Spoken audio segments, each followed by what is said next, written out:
Hello everyone, welcome to this video lecture of Geotechnical Engineering. This is Sukamal Ghosh, Assistant Professor, Civil Engineering Department, Greater Kolkata College of Engineering and Management, JS Group.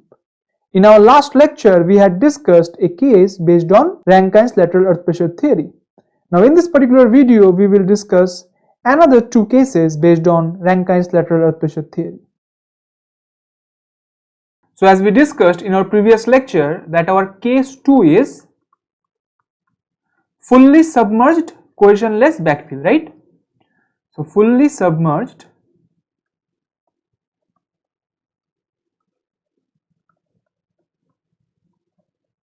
cohesionless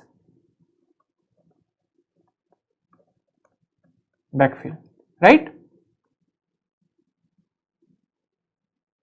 It means we need to calculate or determine the active earth pressure or the passive earth pressure and the resultant force for a fully submerged cohesionless backfill. So let me consider there is a retaining structure which is retaining a cohesionless backfill, okay? So this is the retaining structure which is essentially a sheet pile, okay? This is the retaining structure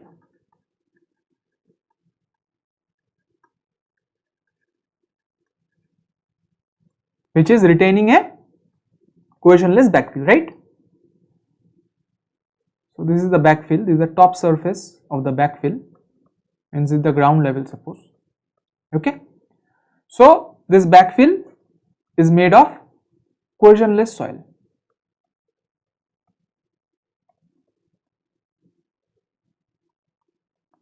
Okay, now since the soil is fully submerged, it implies the ground level and the water table is at same level, right? So this fully submerged term implies the ground level and the water table is at same level, okay? So this is the ground level and at same level the water table is present, right? Now since the cohesionless backfill is fully submerged, the unit weight of the soil is gamma saturated, right? So let me write it here. The unit weight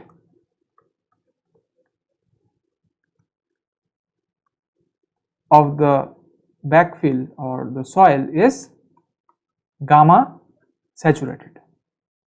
And also the height of the retaining structure, which is essentially a sheet pile, is h, okay?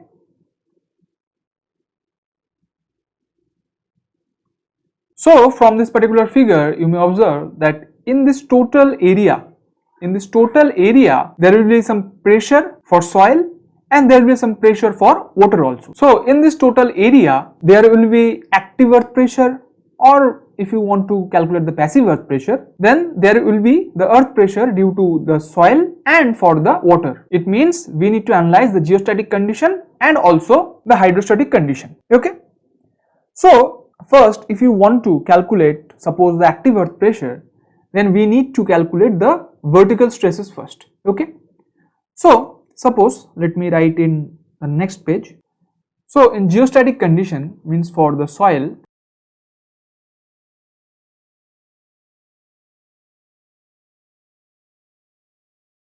the effective stress will be the total stress minus the pore water pressure, right? See, this is the total stress and this is pore water pressure.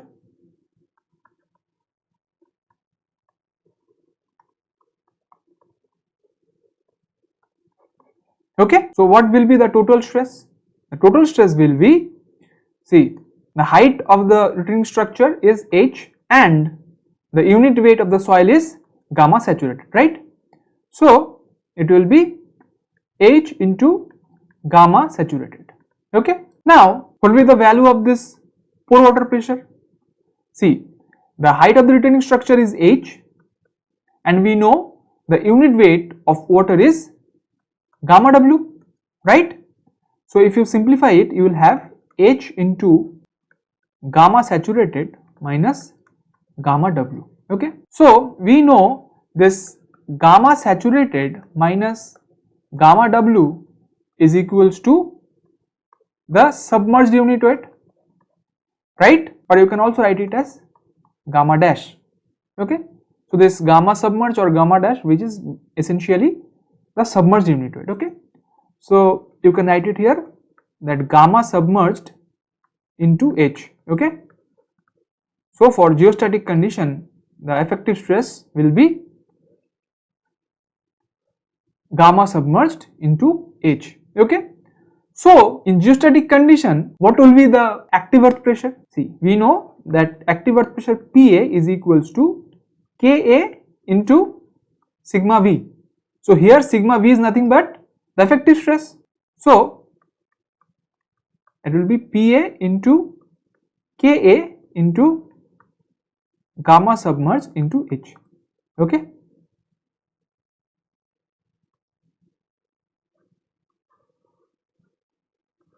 So at the depth H, means at the base of the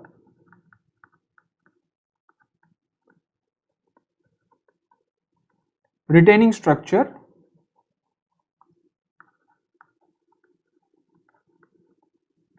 the active earth pressure for geostatic condition or for the soil is this Ka into gamma submerged into H. Okay, and at the top of the backfill, means in the surface of the backfill, the value of H is 0. It means at the top of the surface of the backfill, the active earth pressure will be 0 at the top, right?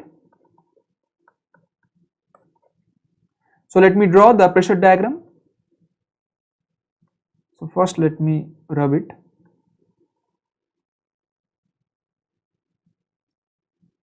So here will be the pressure diagram, right? Which will be triangular in nature. So this is the pressure diagram for the soil or for the geostatic condition. Okay, in the top, at the top the Pa is 0, and at the bottom Pa we have just calculated this Ka into gamma submerged into H, right?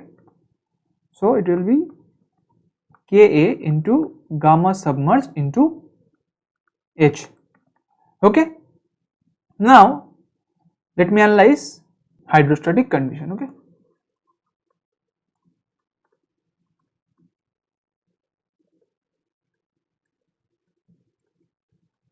so for the hydrostatic condition or for the pore water, the effective stress will be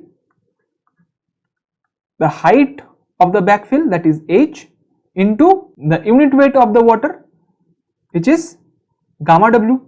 Okay, so for hydrostatic condition or for the pore water, the active earth pressure will be Pa is equals to Ka into H into gamma W. Okay, let me write it Pa2. Okay, and this is Pa1. Okay, this is Pa1. So for hydrostatic condition or for the pore water, the active earth pressure is Ka into H into gamma W. Now if you recall our first lecture on lateral earth pressure theories, we have discussed there that for hydrostatic condition, the coefficient of earth pressure is 1, right? So here it will be Pa2 is equals to, this value will be 1, so it will be ultimate H into gamma W. Okay, so this is the active earth pressure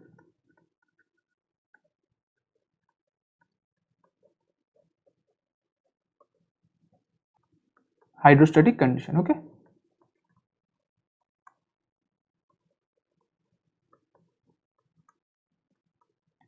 so let me draw the pressure diagram for the hydrostatic condition or for the pore water.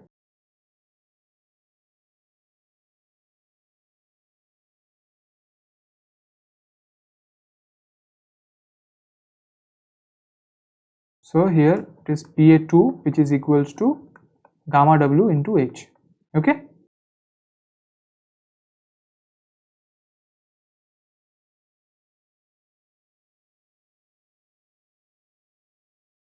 So this is for the soil or for the geostatic condition,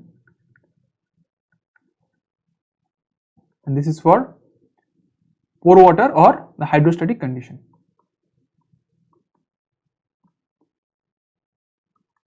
Okay, basically these are the pressure diagrams, right? So let me write it here. These are the pressure diagram.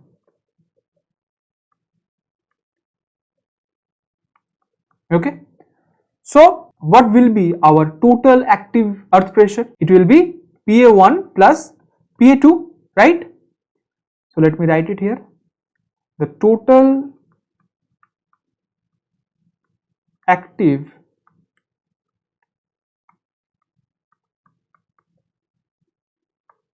earth pressure, that is Pa, will be Pa1 plus Pa2. So the Pa1 is Ka into gamma submerged into H, and this Pa2 is gamma W into H. Okay, so this is the value of total active earth pressure.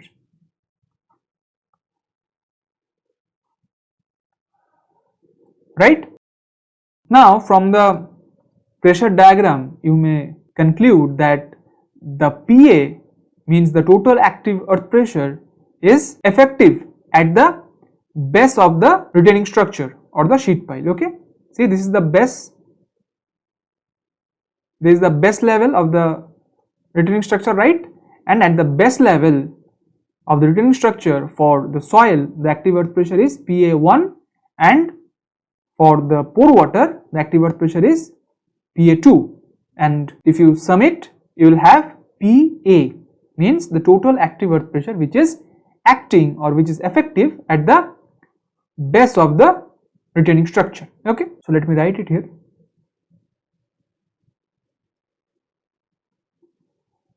Effective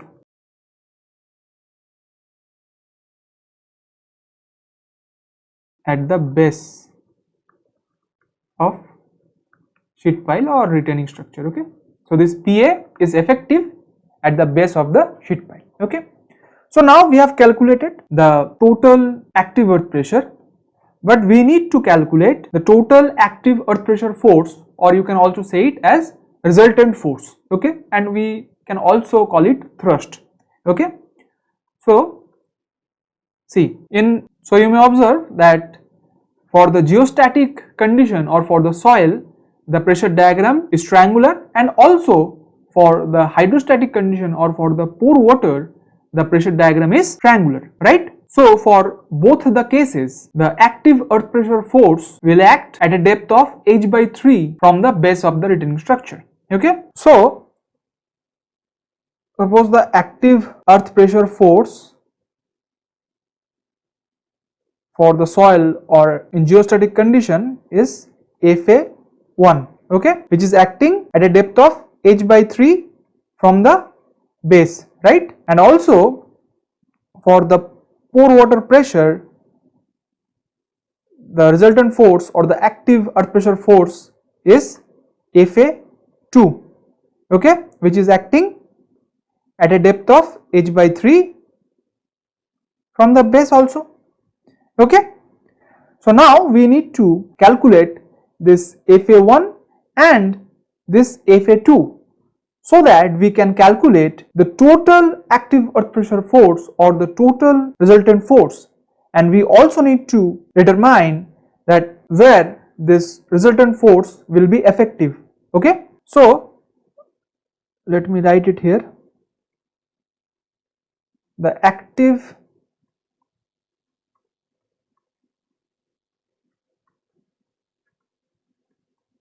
earth pressure force, or you can write it as resultant force,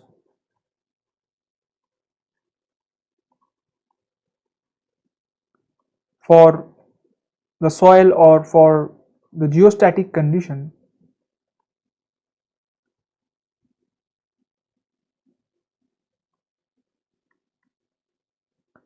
is FA1, okay, which is equals to the area of pressure diagram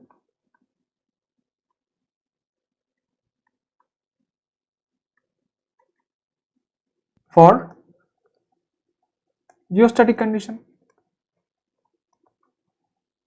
okay. So see, you may observe that in geostatic condition or for the soil, the pressure distribution diagram is triangular in nature, okay. So the area of this pressure distribution diagram for geostatic condition will be half into the height, which is the h, and into the base, which is this PA1, okay. So let me write it here. The area of the pressure diagram for the geostatic condition is half into h into PA1, okay. So half into h into, what is the value of this PA1? The PA1 is Ka into gamma submerged into h, okay. So if you simplify it, you will have half into Ka into gamma submerged into h square, okay. So this is FA1, or the resultant force, or you can also say it as active earth pressure force for geostatic condition, and it is effective. It is effective where? It is effective, see, we have wrong that it is effective at a depth of h by 3 from the base of the retaining structure, okay. So it is effective at a depth of h by 3 from the base of retaining structure, right.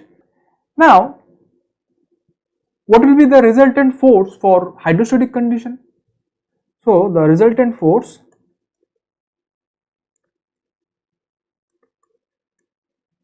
or the active earth pressure force for hydrostatic condition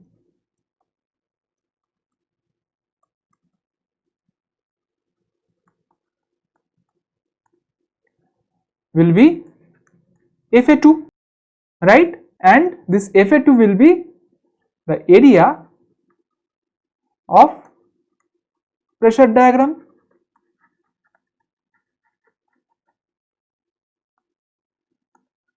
for hydrostatic condition,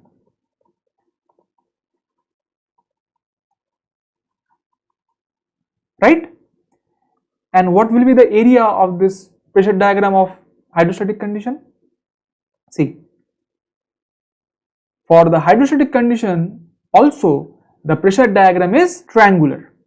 It means the area of this pressure diagram for hydrostatic condition or for the pore water pressure will be half into the height, that is h, into the PA2, means the base, okay. So half into height into the base width, that is PA2, okay. So Fa2 will be half into h, and what is the value of PA2? The PA2 is gamma W into h. So if you simplify it, you will have half into gamma W into h square, okay. So this is Fa2, and also this Fa2 will be effective or will act at a depth of h by 3 from the base of the sheet pile, right. See, it is acting at a depth of h by 3 from the base of the sheet pile, right. Now, so let me write it here. It will be effective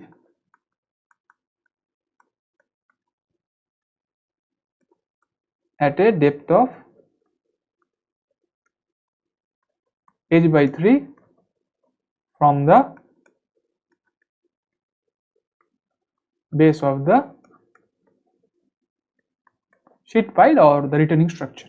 Okay. So what will be our total resultant force or the total active earth pressure force? So the total active earth pressure force or the total resultant force, or you can also write it as total thrust, that is Fa, which is equals to Fa1 plus Fa2. So our value of Fa1 is half into Ka into gamma submerged into h square. So half into Ka into gamma submerged into h square, and the value of Fa2 is half into gamma W into h square. Okay. So if you simplify it, you will have half into h square to Ka gamma submerged plus gamma W. Okay.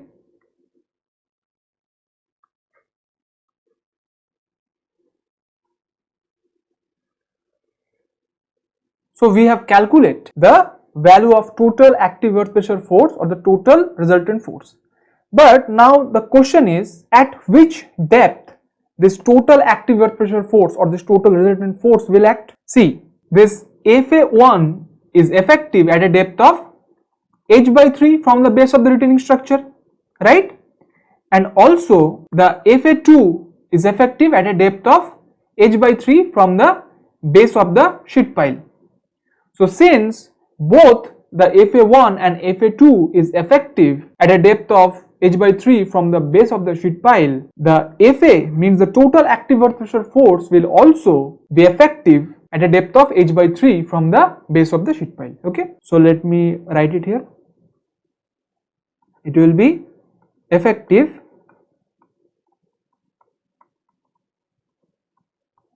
at a depth of h by 3 from the base of sheet pile or the retaining structure. Okay. So in this case too, we calculate the active earth pressure for the fully submerged cohesionless backfill, and we have also calculated the active earth pressure force or the total resultant force for a fully submerged cohesionless backfill, which is Fa. Okay. And we have also derived that at which depth this active earth pressure or the active earth pressure force will act. Okay. Let's discuss about our case 3. Okay. So what is our case 3? As we discussed in our previous lecture, that our case 3 is cohesionless backfill subjected to an uniform surcharge, right? So cohesionless backfill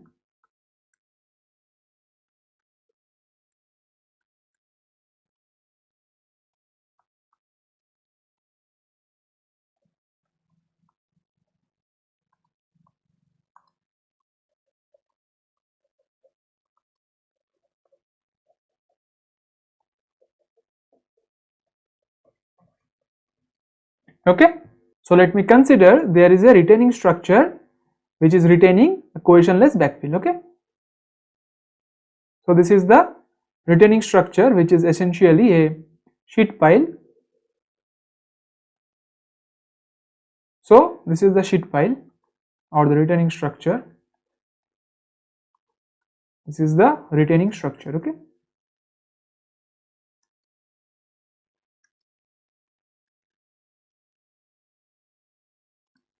And it is retaining a cohesionless backfill.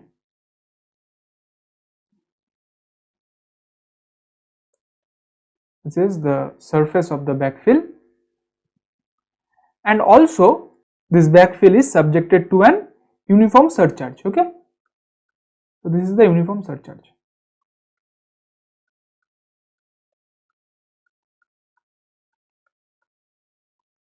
Okay, suppose it is Q kilonewton per meter square. Okay, so this is the surcharge. Okay, now the height of the retaining structure, which is essentially a sheet pile, is H, suppose. Okay, this height is H, and the unit weight of the backfill is, suppose, gamma. Okay, gamma or gamma dry, whatever you can assume. Now, due to this cohesionless soil or this cohesionless backfill, the effective stress at the base of the sheet pile will be gamma into H. Okay, and that is why the active earth pressure PA will be the Ka into vertical stress, that is sigma bar, means the effective stress. So the PA will be Ka into gamma into H, right? So let me draw the pressure distribution diagram. See, at the top the PA will be 0, right? Because at the top the value of H is 0, so the PA will also be 0. But at the base this will be PA is equals to Ka into gamma into H. Okay, so this is the pressure distribution diagram.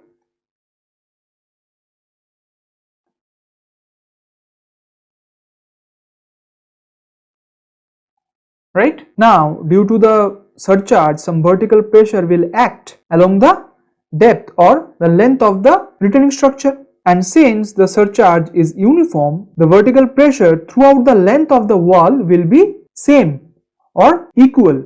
So for the surcharge, the vertical stress will be Q. So for the surcharge, the active earth pressure PA2, suppose this is PA1, okay, and this is PA2, will be Ka into this sigma V, which is Q.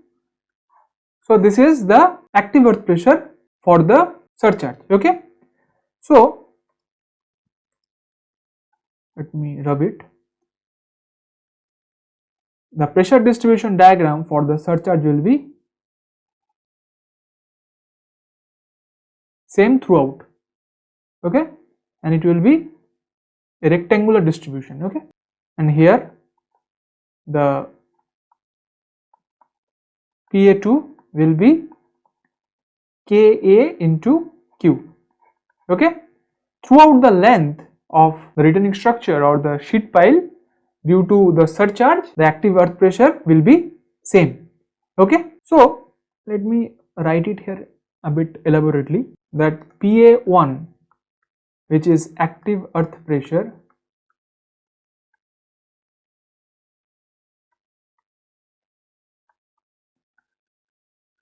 due to soil, right, and it is equals to the Ka into the effective stress, means for the soil the effective stress is the vertical stress, here sigma V is the effective stress, so it will be equals to Ka into gamma into H. Okay, because sigma bar is gamma into H, right? So this is PA1.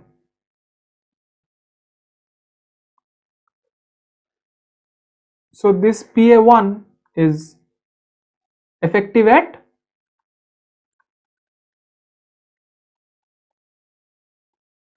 the base, right, and the PA2 is active earth pressure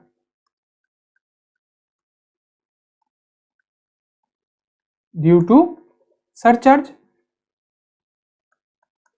Right, now since the surcharge itself is the vertical stress, means for surcharge the sigma V is the value of surcharge itself. So for surcharge the active earth pressure will be Ka into sigma V, and sigma V is nothing but the value of surcharge. Okay, so this is PA2.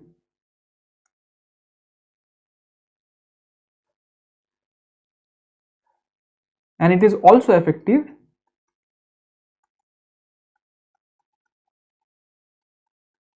at the base, right? See, both is effective at the base of the sheet pile, means in this position. So the total active earth pressure, the total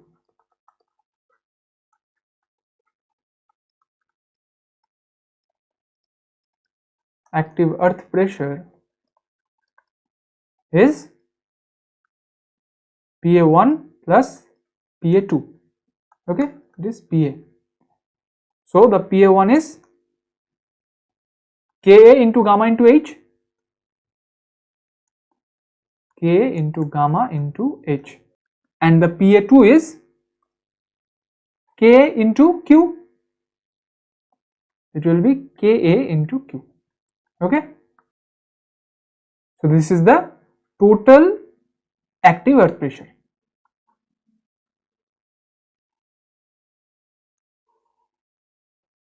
The total active earth pressure, and it is also effective at the base.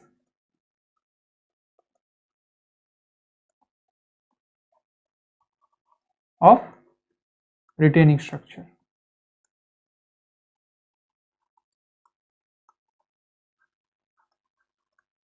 Okay, now for this triangular pressure distribution diagram, means for the soil, an active earth pressure force will act on the sheet pile, right? And since this is a triangular pressure distribution, the pressure force or the active earth pressure force or the resultant force will act at a depth of h by 3 from the base, right? So suppose here at a depth of h by 3 from the base of the retaining structure, an active earth pressure force Fa1 is acting on the retaining structure for the soil. And if you consider this particular pressure distribution diagram, which is due to the surcharge, it is basically a rectangular pressure distribution diagram, and that is why an active earth pressure force will act on the retaining structure or the sheet pile due to the surcharge is at a depth of h by 2 from the base, right? So it is Fa2 and it will act at a depth of h by 2 from the base, because this is a rectangular pressure distribution diagram. Okay, so we need to calculate the Fa1 and Fa2. Okay, and if you calculate the Fa1 and Fa2 and we sum it, then we will get the total active earth pressure force, that is Fa, or the total resultant force. Okay, so the Fa1 will be the area of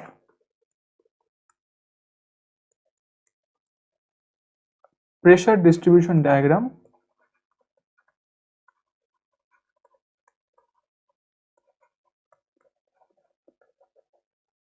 for soil, right,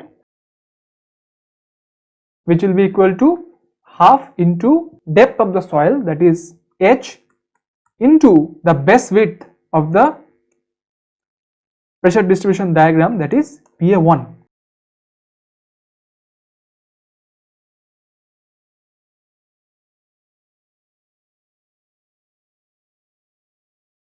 The Pa1 is Ka into gamma into H. Okay, so it will be half into Ka into gamma into A square. Okay, this is Fa1.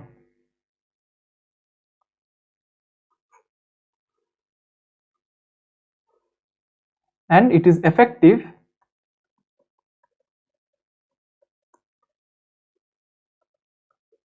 at a depth of, suppose y1, which is equals to h by 3 from the base, retaining structure.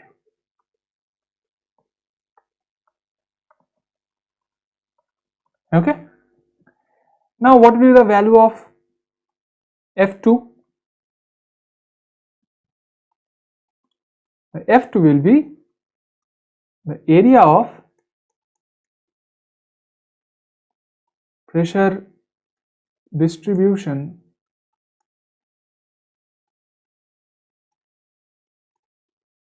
diagram for surcharge, right? So it will be equals to, see,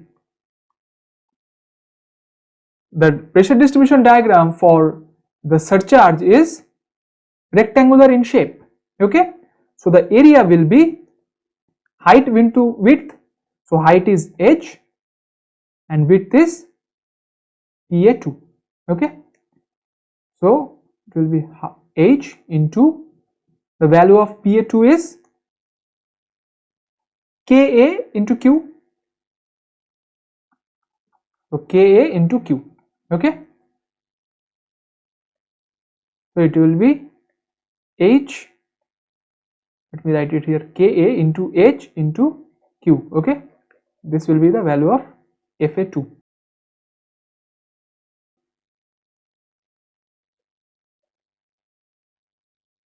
And this Fa2 will be effective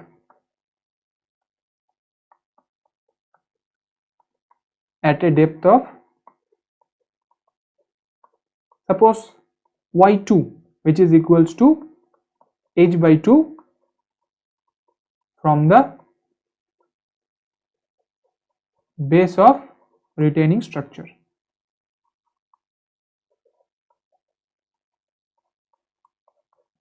Okay, so the total resultant force, or you can also write it as, the active earth pressure force, is Fa, which is equals to Fa1 plus Fa2. The value of Fa we have got half into Ka into gamma into h square, and the value of Fa2 we have got Ka into h into Q, okay? So where this Fa will act, see, the Fa1 is acting at a depth of y1, okay, and Fa2 is acting at a depth of y2. So both the depth at which the resultant forces are acting for the soil mass and the surcharge respectively are different. That is why we assume that Fa will act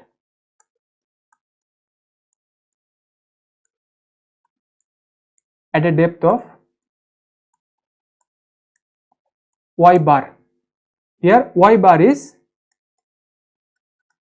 Fa1 into y1 plus Fa2 into y2 divided by Fa1 plus Fa2, okay?